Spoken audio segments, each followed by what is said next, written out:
Pakistan test cricket அணியில் பல மாற்றங்கள். உண்மையில் இதை அதிரடி மாற்றங்கள் என்று சொன்னாலும் பொருத்தமாக இருக்கும். பயிற்றுவிப்பு பக்கமாகவும் மாற்றங்கள், வீரர்களிலும் மாற்றங்கள். கடந்த தென்னாப்பிரிக்க அணியுடனான நடைபெற்ற 2 போட்டிகள் விளையாடிய தொடரில் இருந்து 5 பேர் நீக்கப்பட்டிருக்கின்றார்கள். 4 புதிய வீரர்கள் உள்வாங்கப்பட்டிருக்கின்றார்கள். இது மிகப்பெரிய மாற்றமாகவே நிச்சயமாக கருதப்பட வேண்டும். 2 துடுப்பாட்ட வீரர்கள், ஒரு துடுப்படுத்தாடும் விக்கெட் காப்பாளர் என்று இந்த 4 பேரின் மாற்றங்கள் அமைந்திருக்கின்றது. அதே போன்று ஒரு பந்து வீச்சாளருமாக இந்த மாற்றங்கள் செய்யப்பட்டிருக்கின்றன. வேகப்பந்து வீச்சாளர் ஒருவரும் உள்வாங்கப்பட்டிருக்கின்றார்கள். இவர்கள் அனைவரும் உள்ளூர் போட்டிகளில் மிக சிறப்பான முறையில் செயல்பட்டு வருகின்ற விதத்தில் அவர்கள் உள்வாங்கப்பட்டிருக்கின்றார்கள்.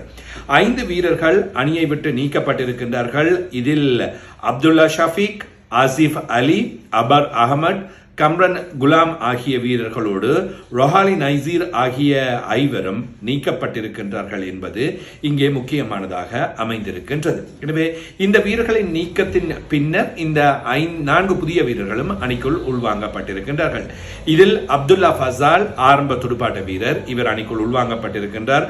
அப்துல்லா ஃபசால் 23 வயதும் 93 நாட்களையும் இன்றைய தினத்தில் பூர்த்தி செய்திருக்கின்றவர். எனவே உள்ளூர் போட்டிகளில் நல்ல முறையில் விளையாடி வருகின்ற காரணத்தினால் சேர்க்கப்பட்டிருக்கின்றார். 25 போட்டிகளில் 1828 ஓட்டங்களை அவர் இதுவரையில் பெற்றிருக்கின்றார்.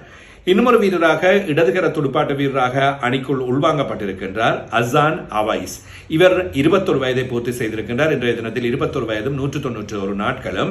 இவர் 33 முதற்தர போட்டிகளில் 2673 ஓட்டங்களை பெற்றிருக்கின்றார். 203 ஓட்டங்கள் கூடுதலான ஓட்டங்கள் 19 வயதுக்குட்பட்ட அணியிலும் ஏற்கனவே பாகிஸ்தானுக்காக விளையாடி இருக்கின்றவர்.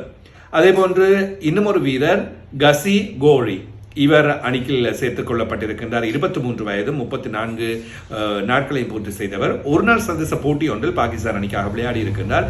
முதல் தர போட்டிகள் 26இல் 1692 ஓட்டங்களை இவர் பெற்றிருக்கின்றார்.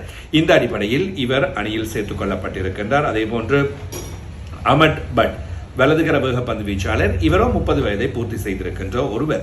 முதல் தர போட்டிகளில் 205 விக்கெட்டுகளை 664 போட்டிகளில் கைப்பற்றியிருக்கின்றார். எனவே 64 போட்டிகளிலும் 205 ஓட்டங்களை பெற்றிருக்கிறார். இவர் சகோதர வீரரும் கூட.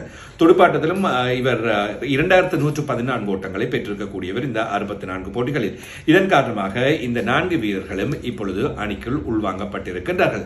இதே வேளையில் அணியின் பயிற்றுவிப்பாளராக T20 உலக கிண்ணத்தினை வெற்றி பெற்றுக் கொடுத்த ஒரு மிக முக்கியமானவர் இப்பொழுது அணிக்குள் சேர்த்துக் கொள்ளப்பட்டிருக்கின்றார், சஃப்ராஸ் அகமட். எனவே T20 உலக கிண்ணத்தை பாகிஸ்தானுக்காக வெற்றி பெற்றுக் கொடுத்தவர். அதே போன்று இன்னும் பல முக்கியமான போட்டிகளிலும் கூட கை கொடுத்திருக்கின்றார். அதே போன்று 19 வயதுக்குட்பட்ட ஆசிய அணிகளுக்கு இடையிலான போட்டியில் அந்த அணி வெற்றி பெறுவதற்கும் இவர் முக்கியமாக பயிற்றுவிப்பாளர் பதவியில் கடமையாற்றி இருக்கின்றார் என்று கூறியிருக்கின்றார். எனவே இவற்றின் அடிப்படையில் இப்பொழுது பாகிஸ்தான் தேசிய அணிக்காக இவர் உள்வாங்கப்பட்டிருக்கின்றார். பயிற்றுவிப்பாளர் பதவியினை டெஸ்ட் போட்டிகளுக்காக சஃப்ராஸ் அகமட் பொறுப்பேற்றிருக்கின்றார். இதே போன்று வேகப்பந்து பயிற்றுவிப்பாளராக பாகிஸ்தானின் முன்னணி வேகப்பந்து வீச்சாளர்கள், இவர் பயிற்றுவிப்பாளராக ஏற்கனவே கடமையாற்றியும் இருக்கின்றார், உமர் குல் தெரிவு செய்யப்பட்டிருக்கின்றார். அதே போன்று ஆஷார் சஃபீக் பாகிஸ்தான் அணியின் முன்னாள் வீரர், துடுப்பாட்ட வீரர், இவர் துடுப்பாட்ட பயிற்றுவிப்பாளராக இணைக்கப்பட்டிருக்கின்றார். ஒரு இளையவர்களின் கலவையாக இந்த அணி அமைந்திருக்கின்றது. அணியின் வீரர்கள் அதே போன்று பயிற்றுவிப்பு குழாம் என சகலருமே இளம் வயது வீரர்களாக சேர்த்துக் கொள்ளப்பட்டிருக்கின்றார்கள்.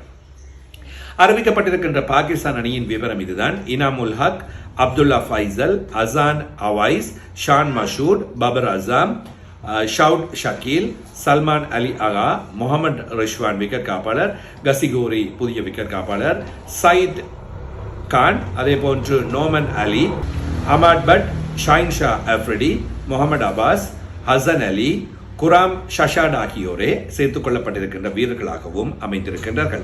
எனவே பாகிஸ்தான் கிரிக்கெட் சபையானது இப்பொழுது தங்களுடைய அணியை மீள்கட்டுமானம் செய்து மீளுருவாக்கம் செய்யும் முயற்சியில் ஈடுபட்டுக் கொண்டிருக்கின்றது. எனவே அந்த அடிப்படையில் டெஸ்ட் அணிகளுக்குள்ளும் இவர்கள் இப்பொழுது முக்கியமான மாற்றங்களை செய்து புதிய விஷயம் ஒன்றை நோக்கி நகரவிருக்கின்றார்கள் என்பது இங்கே முக்கியமாக அமைகின்றது. 2 அணிகளுக்கும் இடையிலான முதலாவது டெஸ்ட் போட்டி டாக்காவில் மே மாதம் 8ஆம் தேதி நடைபெறவிருக்கின்றது.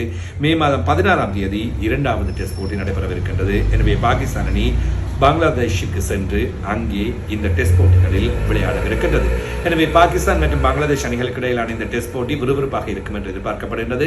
பாகிஸ்தான் அணி பங்களாதேஷுக்கு சென்று விளையாடுவதாக இருந்தாலும் கொஞ்சம் சவால்களை எதிர்கொள்ள வேண்டி வரும். பங்களாதேஷ் இப்பொழுது பங்களாதேஷில் வைத்து மிக சிறப்பாகவே டெஸ்ட் போட்டிகளாக இருக்கட்டும், ஒரு நாள் போட்டிகளாக இருக்கட்டும், 2020 போட்டிகளாக இருக்கட்டும் பிரகாசித்து வருகின்ற அணி. எனவே அவர்கள் அங்கே சென்று விளையாடுகின்ற வேளையில் வருகின்ற அணிகளுக்கு மிகப்பெரிய சவால் கொடுப்பார்கள். பாகிஸ்தான் அணிக்கும் அவ்வாறான சவால் ஒன்று வழங்கப்படும் என்று எதிர்பார்க்கப்படுகின்றது. புதிதாக உருவாக்கப்படுகின்ற அல்லது புதிதாக மீள உருவாக்கத்துக்கு முயற்சி செய்கின்ற பாகிஸ்தான் அணி பங்களாதேஷில் சென்று சவால்களை எதிர்கொள்ளுமா அல்லது நல்ல முறையில் விளையாடப் போகின்றார்களா பொறுத்திருந்து பார்க்கலாம்.